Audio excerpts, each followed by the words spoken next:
അതുകൊണ്ടാണ് നിങ്ങൾ ഇതൊക്കെ കാണിക്കുന്നത്. സ്ട്രോങ് ആയിട്ടുള്ള സ്ക്രീനാണ്. നിങ്ങളൊരു ഷോപ്പിൽ പോയി നോർമൽ മൊബൈൽ മേടിച്ചു കഴിഞ്ഞാൽ അതിന്റെ സ്ക്രീൻ എത്രത്തോളം സ്ട്രോങ് ആണെന്ന് നമുക്കറിയില്ല. നമുക്ക് അതിന് പെട്ടെന്ന് അറിയാൻ കഴിഞ്ഞാൽ അപ്പുറത്തെ പൊട്ടിക്കോളും. നമ്മൾ കൊടുത്ത് മേടിക്കുന്ന കാര്യം ഇവിടെ പോവുകയാണ്. ഇതിൻ്റെ അകത്ത് വന്നിരിക്കുന്ന ഏറ്റവും നല്ല ക്വാളിറ്റി ആയിട്ടുള്ള നമുക്ക് ഇതിൻ്റെ അകത്ത് ഒരുപാട് കാര്യം. എഴുത്തുകാരൻ ഗൗരി ശങ്കരന്റെ കൊലപാതകവുമായി ബന്ധപ്പെട്ട അന്വേഷണ സംഘം കേരളത്തിൽ. മലയാളി കൂടിയായ തമിഴ്നാട് ക്രൈംബ്രാഞ്ച് ഉദ്യോഗസ്ഥൻ ഇസ്മയിൽ ഇബ്രാഹിമിന്റെ നേതൃത്വത്തിലുള്ള 3-അംഗ സംഘമാണ് കേരളത്തിലെത്തി. കൂടുതൽ വിവരങ്ങളുമായി ഞങ്ങളുടെ റിപ്പോർട്ടർ ജെന്നി. ജനങ്ങളുടെയും മീഡിയയുടെയും വായടപ്പിക്കാനുള്ള നടപടിയായിട്ടാണല്ലോ താങ്കൾ ഈ കേസിലേക്ക് കടന്നു വരുന്നത്. ഇതുവരെയുള്ള മീഡിയ തൃപ്തിപ്പെടുത്തുക എന്ന ഇന്റൻഷൻ എനിക്കില്ല. എന്റെ മുന്നിലെ ഫാക്ട്സ് ആണ് ഞാൻ പറയുന്നത്. ഗൗരി ശങ്കറിന്റെ കൊലപാതകത്തിൽ സർക്കാരിന്റെ ഭാഗത്തു നിന്നുള്ള മൗനം കേസിൽ രാഷ്ട്രീയ ഇടപെടൽ നടന്നിട്ടുണ്ട് എന്നതിന്റെ സൂചനയാണ് നൽകുന്നത്. പിന്നെ അംബേദ്കർ ഐഡിയോളജിയുടെ വക്താവായതോടെ ഗൗരി ശങ്കറിനെതിരെ ചില രാഷ്ട്രീയ കക്ഷികൾ നിലപാടെടുത്തിരുന്നതായും ഏത് രീതിയിൽ വേണമെങ്കിലും നിങ്ങൾക്ക് വായിക്കാം. അതാണ് ഫാക്ട്സ് എന്ന് ജനങ്ങളെ വിശ്വസിപ്പിക്കാൻ ശ്രമിക്കരുത്. കൊല ചെയ്യാൻ ഉപയോഗിച്ചു എന്ന് കരുതുന്ന പിസ്റ്റൾ കൺട്രി മെയ്ഡ് ആയിട്ടുള്ള ഒരു വെപ്പണാണ്. Kerala police is cooperating with us. We have few leads. We are looking into it. Kerala പോലീസുമായി ചേർന്നാണ് തമിഴ്നാട് ക്രൈംബ്രാഞ്ച് ഓഫീസർ ഇസ്മായിൽ ഇബ്രാഹിമും സംഘവും കേസുമായി മുന്നോട്ട് പോകുന്നത്. വരും ദിവസങ്ങളിൽ കാര്യമായ വിവരങ്ങൾ ലഭിക്കുമെന്ന് പ്രതീക്ഷിക്കാം. എടോ താനിതൊന്ന് പെട്ടെന്ന് ടൈപ്പ് ചെയ്ത്. ഇത് നമ്മുടെ ലൈബ്രറിയുടെ പേരിൽ അനുശോചന കുറിപ്പ്.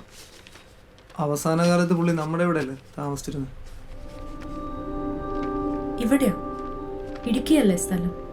ഇടുക്കി പുള്ളിയുടെ സ്വന്തം നാടാ. നീ സ്ഥിരം വരുന്ന വഴിയില്ലേ, ആ സ്കൂളിന്റെ ആ വളവിലെ ലാസ്റ്റ് വീട്ടിലാണ് പുള്ളി താമസിച്ചോണ്ടിരുന്നത്.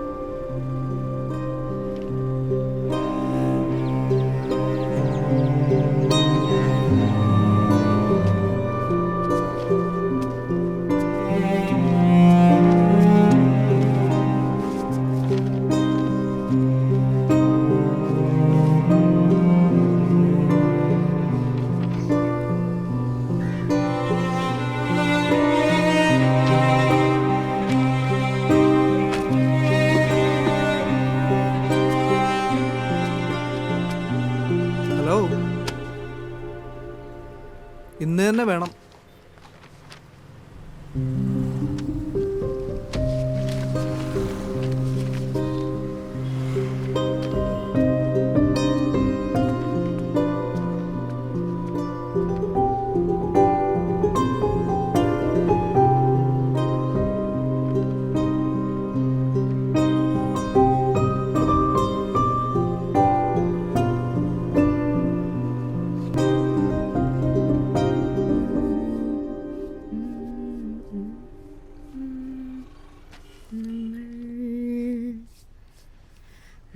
എടി,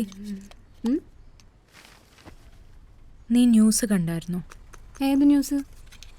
ഒരു റൈറ്ററിനെ വെടിവെച്ചത്. ആ, അതിന്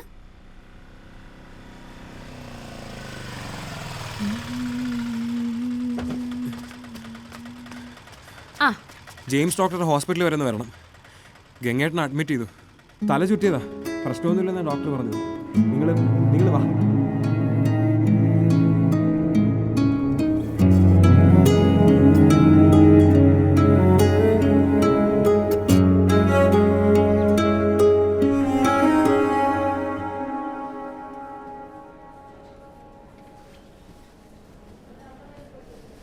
ഓ, ഇനിയിപ്പോൾ ഇടയ്ക്കിടയ്ക്ക് ഷുഗർ ഒന്ന് ചെക്ക് ചെയ്യണം. വേറെന്താ? No issue. നീ മിണ്ടരുത്. രാവിലെ ഡോക്ടർ വീണ്ടും ഒന്ന് വന്ന് നോക്കിയിട്ട് വിടാന്നാ പറഞ്ഞത്. ഇപ്പൊ തന്നെ പോവാന്നുള്ള നേരത്തെ പറഞ്ഞു. മിണ്ടരുത്. ചായ കുടിക്കണമെന്ന് പറഞ്ഞ് പോയി പൊടി വാങ്ങി വലിച്ചിട്ട് തലയും കറങ്ങി റോഡിൽ വീണതും പോരാ, ഇപ്പൊ തന്നെ പിന്നെ ഇറങ്ങണം അല്ലേ? ഞാനാ പറഞ്ഞത് നാളെ വിട്ടാ മതിന്ന്. ഒരു ദിവസമെങ്കിലും മരുന്നില്ലല്ലോ മര്യാദയ്ക്ക്. നീ വാ. കയ്യിലാ കല്ലുണ്ടോ? കല്ലോ? സ്ഥിരം ടൂള്. ആ,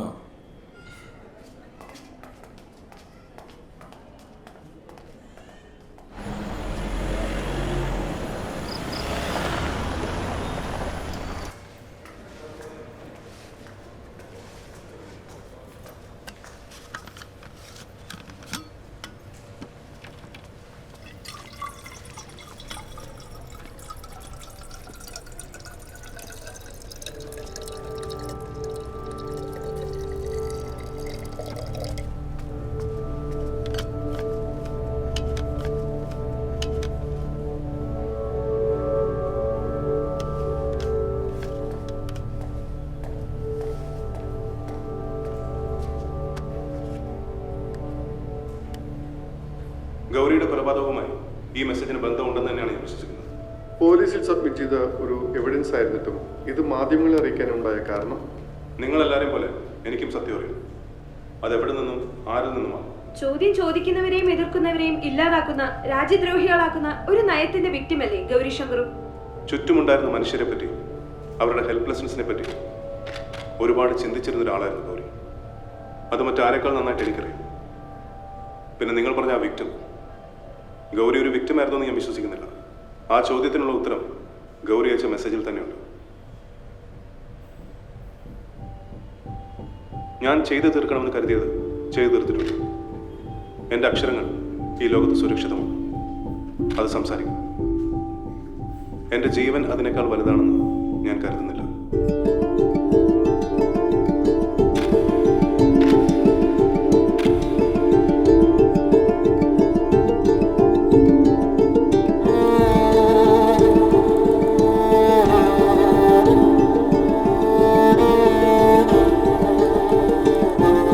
ഇഷ്ടം പോലെ ചെയ്തു.